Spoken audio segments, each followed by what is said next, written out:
We know the robots are coming. We can hear them marching. They're coming. And for donkey's years, we've been trying to get rid of work. I mean, we go back thousands of years. That's been the objective, to get rid of work.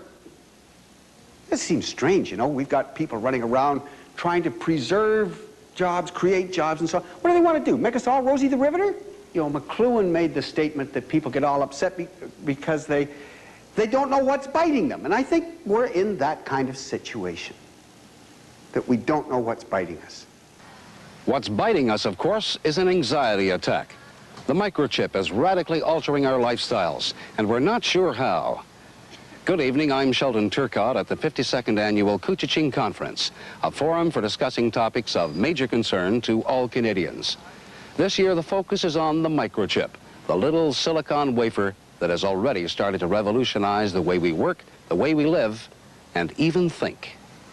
Visualizing what you... More than half the delegates were here for the first time, and as they quickly found out, the purpose of Couchiching is to stimulate thinking, not to provide instant solutions to crucial concerns. Aside from war, the microchip revolution is the most vital concern for the industrialized world, but it has to be put in perspective. Now, somewhere about 100 years ago, a crowd of 5,000 people, 50 times what we've got here, 5,000 people, stood out in a field in London, Ontario, to witness the sod turning for the railroad station there. Here was high tech coming to London, and 5,000 ordinary people went to see John Talbot stick a shovel in the ground. Now, you know, we launch a satellite today and 3 stenographers go ho-hum.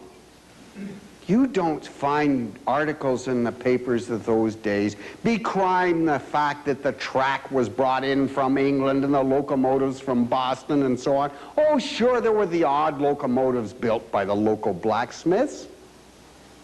But by and large, the technology was imported. But people celebrated the use of it. What are we doing today? Oh, we're all concerned about importing this stuff. Nobody's worried about creating wealth through the use of the technology. There is the problem. The winds of economic change are swirling through Western society and gathering momentum. We are offered the promise of opportunity to create new horizons. But scientists, economists, and futurists warn that the all-pervasive new technology, known as the third wave or the information society, is standing tradition on end. Probably the central element in the next economy is information. In the same way, perhaps, that manufacturing has been the central element in the industrial economy, and that farming was the central element in the agricultural economy. Leave with a sense of unease, concern about where our society is going in this microchip age.